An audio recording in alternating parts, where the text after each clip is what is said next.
In honor of Veterans Day, WNCT is celebrating the service and sacrifice of our military heroes. We present to you Veterans Voices, honoring those who serve. Hello everyone, and thank you for joining us. I'm Ken Wadley.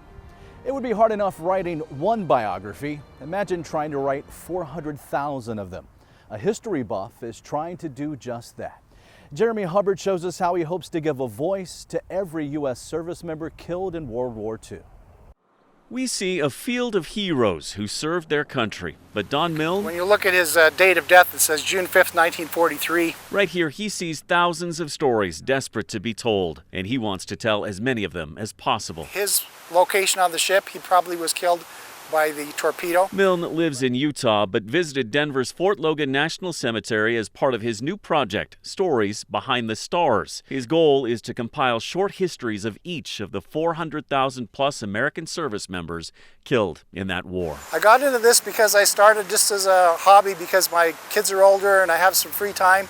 Every day I would write the story of someone who died during World War II. In the end, he wants to create a searchable database, even a smartphone app, so users could visit a place like this, scan a name on a headstone. Yep, that's his story, and we've got it all written here so someone could read it while they're visiting his gravesite. And be taken straight to a webpage that tells the soldier's story. And I think it'll give them an idea of what freedoms we have in this country, because these people paid the price. It isn't going to be easy. So far, he's only compiled about 1,200 profiles. So he's enlisting help researching these enlisted men and women. He wants family members and friends to submit stories about their heroes who died, and volunteers to help write about these historic men and women. They just visit grave sites, find a name of someone who died in World War II, and write their story. If you can write an obituary, you can do one of these stories. His objective may seem ambitious, overwhelming, and impossible, but compared to the goal these heroes fought for in faraway lands more than 75 years ago, it's the least he can do. For Veterans Voices, I'm Jeremy Hubbard. We take you to the state of Virginia now, where one veteran is dedicated to helping other veterans with a retreat meant to be a getaway for veterans and their families and friends. It's meant to be a break from the daily struggles veterans face, like physical injuries and emotional ones. WNCT Washington correspondent Alexandra Lamone takes us to the Veterans Retreat at Bull Run, which is made possible by the nonprofit Willing Warriors and by the surrounding community, which provides everything from the furniture to the labor. Pierre Larkin is a veteran who retired after 32 years of serving in the Marines, Air Force, and the Army. And that's hard. I have combat PTSD. That's one of my issues. He says earlier this year, he found himself in a hard place. I was angry, I was upset, I was being stressed out. That's when Larkin found Willing Warriors. Shirley Dominic, a 22-year Air Force veteran, is the co-founder of Willing Warriors, the nonprofit that runs the Warrior Retreat at Bull Run. And they can be cared for here like never before. She says she was inspired to open the retreat for veterans who just need to get away after a challenge at church to help others. Going to visit the wounded warriors at Walter Reed. And so that one visit changed our entire life. Dominic felt compelled to help the wounded veterans and those struggling with internal unseen injuries. So that 40-day church challenge turned into what she calls a life-changing decision to purchase this 11,000 square foot estate on 37 acres of land with sweeping views of the Blue Ridge Mountains. So it's 5 bedrooms, if you can imagine, and they're all master suites. The retreat is meant to house veterans and their families and friends and provide them with an opportunity to heal emotionally, while some of them work on healing physically at nearby hospitals. Lots of them have appointments day after day that they have to get to, and this is really taking them out of that environment and say, forget about those appointments. The house is wheelchair accessible and equipped with a theater room, games, playgrounds, and a memorial garden. Veterans can also participate in activities like horseback riding or relax with a massage. And they can have gourmet meals prepared for them and their guests at the home. Willing Warriors also partners with other nonprofits in the area, like the Mighty Oaks Foundation, that provides post-traumatic stress training to groups of veterans from around the country, right here on the retreat grounds. Willing Warriors has become so popular, it's growing. PenFed Foundation They gave us $300,000 so that we can build our second home. Dominic says now they can help twice as many warriors, and she plans to build 2 more houses. You have to understand that we're institutionalized not to complain and to drive on, so we're not going to ask for anything. Larkin says that's why even the small things, like the chance to get away for a few days, can mean the world. The average is 22 veterans a day commit suicide. 22. In his thank you letter to willing warriors, Larkin wrote that every time the retreat doors open, you have reduced the 22-a-day loss by 1. Any veteran who wants to participate can get more information at willingwarriors.org. In Washington, Alexandra Limon. Ahead on Veterans Voices, a Marine who broke the color barrier in his own words. Plus, an emotional homecoming for 2 fallen soldiers more than 70 years later.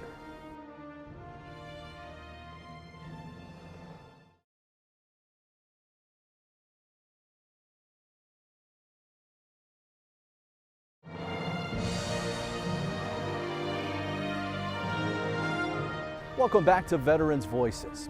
On August 26, 1942, the first African Americans were recruited to the Marine Corps. One of those men is John L. Spencer. He's telling 9 on Your Side's Kayla Schmidt his story of segregation and bravery. What made me want to join the Marine Corps was I wanted to get into the war, and they told me that I couldn't be a Marine. In June of 1941, President Franklin Roosevelt issued an executive order establishing the Fair Employment Practices Commission. That decision banned discriminatory employment practices by federal agencies, unions, and companies involved in World War II. Roosevelt's order also led to change in the military. When I went to Raleigh, they told me I could be.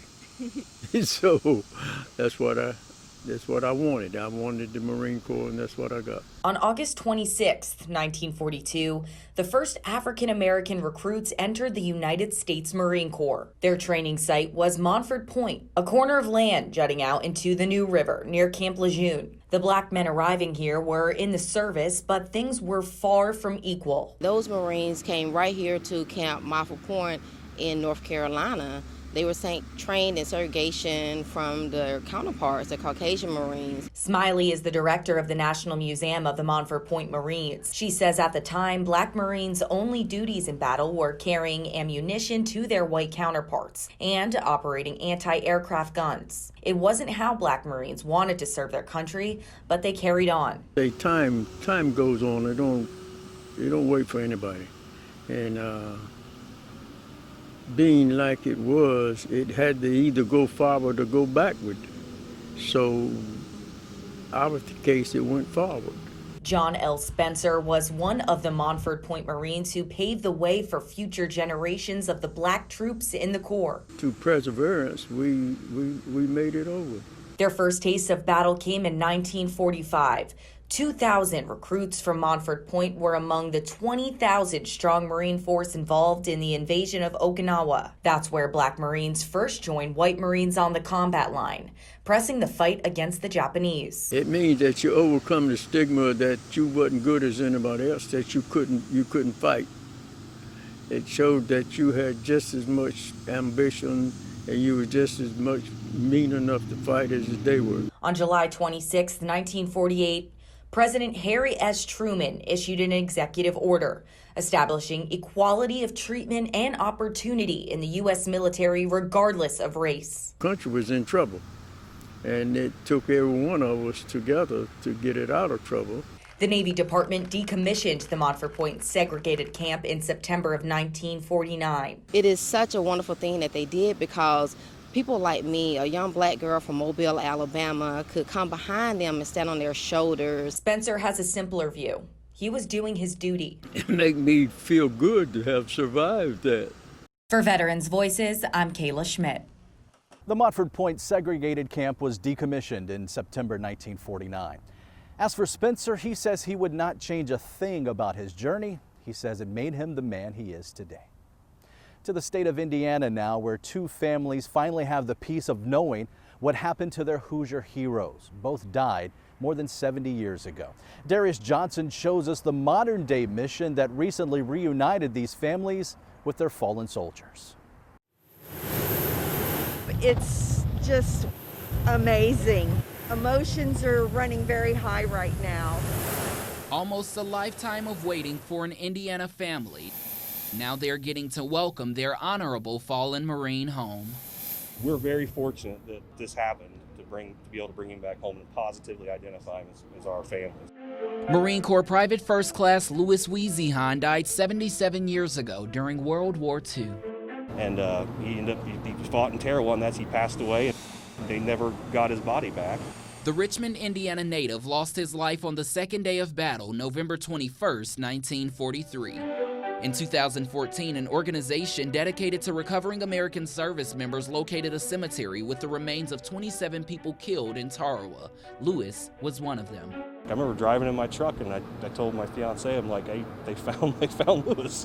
It's the last thing I expected to hear. Officials used DNA from his great niece, Kimberly Gardner, to positively identify him. Kimberly had never met him. So she made sure she was on the tarmac with 3 generations of her family waiting to honor her uncle's sacrifice. When you see that coming off of the airplane, it just takes your breath away. You know, to know that that's your loved one that's been missing for 77 years. It's a similar story for Suzanne Amvet, the niece of Marine Corps Private First Class Charles Miller of Albany, Indiana. Miller died on the 3rd day of battle. We talked about him a little bit, you know, my mother and my grandmother. Suzanne was told her uncle's remains could not be recovered. Then just before Memorial Day, she got the news. It was pretty amazing. They took the DNA from his femur, and it was I think like a 99% match. It's a miracle. Amvet was born 2 years after Miller's death. Though she never knew her uncle, the artifacts now in her possession provide a glimpse of the few days he spent on the battlefield. I think what really hit me was when I received the necklace and the coins and items from his body. How brave they were, and how brave all the soldiers are that put their lives out for us in America. It's just amazing. An emotional thanks not only to the soldiers and Marines who died, but to the organizations that worked to bring together generations of family torn apart by war. In Indianapolis, I'm Darius Johnson. Wiesihan was initially supposed to be buried in April, but was delayed until September because of COVID. And on October 23rd, Private First Class Charles Miller received full honors when he was buried at Arlington National Cemetery. For veterans battling physical conditions or mental health issues, a service dog can be an invaluable companion. Next on Veterans Voices, we visit a place that trains them and makes them available for those who served.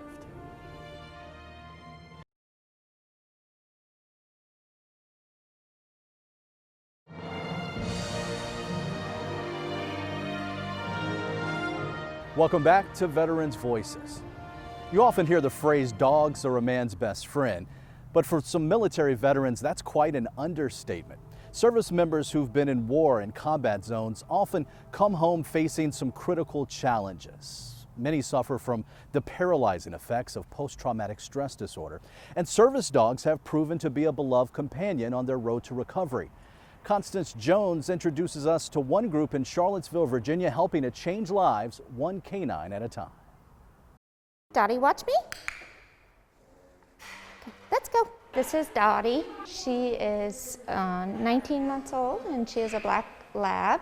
She's been paired with me. After 7 years in the Army, Michelle went back to civilian life, but it wasn't easy. For me, basically, it is climbing Mount Everest every time I leave my house. Michelle was having trouble going out in public. Eventually, she was diagnosed with post-traumatic stress disorder. Simple task for a person without PTSD, I should say, is something that I cannot do. Like many veterans, she's gone through a list of treatments and therapies to no avail until she learned about Service Dogs of Virginia, located in Charlottesville. My hope for having Dottie is that I am finally able to return to a normal life again. Sally Day serves as the Director of Development at Service Dogs of Virginia. I do everything I can to raise funds. We do not pass on that cost to our clients. When service dog organizations began, they all started with a waiting list because there was so much need. Essentially, we're trying to meet the need that's out there. Since 2000, the organization has placed over 95 dogs with clients throughout Virginia. Go in. Michelle excited about her new relationship. In 2 weeks, they'll be out on their own. This is just a tool for me to carry around with me. This is going to be like having my best friend with me wherever I go.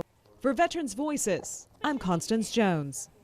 Still to come, making sure those who served are not forgotten. Meet the photographer who is capturing the faces of our nation's veterans after the break on Veterans Voices.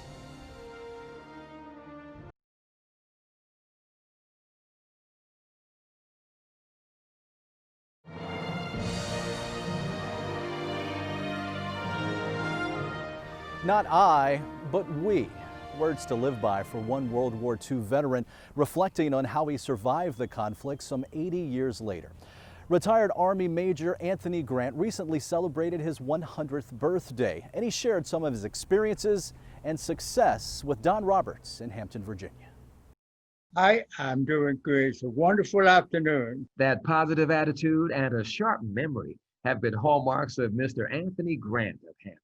He was 21, living in New York's Harlem borough. I was working as a printer's apprentice. Eventually, of course, I became a journalist. Grant was born in New York, but spent most of his early years in St. Lucia in the Caribbean. Shortly after returning, he was drafted. I realized that once I got into the Army, my life would be changed forever. Grant trained at the Army's Fort Dix, New Jersey, and Fort Lee in Petersburg, Virginia. And that's where he got his first real dose of racism in the armed forces. So there was a town called Grenada, Mississippi, and I was in the camp near the base for 6 months, and I went in town only twice. Attitudes in Mississippi were about the same. Grant, like many blacks in World War II, were assigned to the Quartermaster Corps, loading, storing, and delivering supplies to troops on the front lines. And in June of 1944, those front lines were Normandy, France, days after the massive Allied attack known as D-Day. Within the beach itself, it was a complete chaos. Burned equipment. And as the combat troops pushed forward toward Germany, that's when Grant's troops came under fire. I've been shot at, and I in turn have shot my weapon. After the war, Grant moved up the ranks in the Quartermaster Corps while serving all over Europe, Korea, and Japan. He retired after 20 years with the rank of Major in 1963. You've reached the ripe age of 100. Do you have a secret for longevity? Have a positive mind. Have a positive mind. Things will get better tomorrow. For Veterans Voices, I'm Don Roberts. Every picture tells a story. That's why a portrait photographer is traveling the country, taking hundreds of photos of veterans. He's hoping to tell their stories. Jeremy Hubbard brings us this Veterans Voices story from Denver, Colorado. All I remember was like getting hit in the head with a baseball bat. When you've taken a bullet to the helmet like Bill Purcell has, You got nailed down. Your story has to be told. February 1st, 1968, Way City. Truth is, this entire room is full of Marines and sailors with unforgettable stories. Here we go, right here. 1, 2, 3. And a veterans charity is making sure they don't go untold any longer. Just looking right at the camera. John Reedy is a photographer for the Greatest Generations Foundation, a nonprofit aimed at preserving the history of American heroes. Looking right to me. There we go. The charity has been gathering groups of Vietnam and Korean War vets like this all over the country for portrait sessions. This is probably the most meaningful work that I've done in my career. Looking right at the lens here. Nothing kind of compares with leaving something that you know has a legacy and has an impact that this kind of work does. Okay, gentlemen, can you get a little bit closer together? To see people when they follow me that they talk about how this actually can bring tears to their eyes to see the portraits, you know, and to know that the work conveys that kind of emotional impact is kind of awesome. It is a rare moment to shine for veterans who have never sought the spotlight before. I was in Korea from all of 1952. Men like 88-year-old Ted Gembinski of Colorado Springs, Colorado, who fought on the cold battlefields of Korea, the so-called Forgotten War. When I wear my cap or people can see that I was there, I just let them know it was my turn. It's a big deal because I think that most of those guys, the Korean War vets, need to be recognized because they and the World War II vets were the ones that we built on. Some of these men spent decades in the service. Some did more than one tour on the battlefield. For Dennis Sedlak of Longmont, Colorado, service is in his blood. I enlisted because my dad was Navy and World War II, and that seemed the thing to do. You couldn't look your dad in the eye if you didn't serve. It significantly altered my life to the point that I will say that I am back from the war. I am not home from the war yet, and I'm some 52 years later. And just looking right at the camera. Perfect. Their portraits will be made into a commemorative photo book alongside 70 other Korean War vets from all over the country and more than 50 Vietnam vets. Try to see into their eyes and just try to see who they were. Hopefully we can do that. The books will be given to schools and museums all over the country so future generations can learn about their place in our past and how to hopefully keep what happened to them from ever happening again. It's very important. History repeats itself. For Veterans Voices, I'm Jeremy Hubbard. We have all of the stories we featured today, plus many more, posted on our website, WNCT.com. All you have to do is click on Veterans Voices under the Features tab. Thank you so much for joining us on this Veterans Voice special, honoring those who serve. I'm Ken Watling. Have a great day.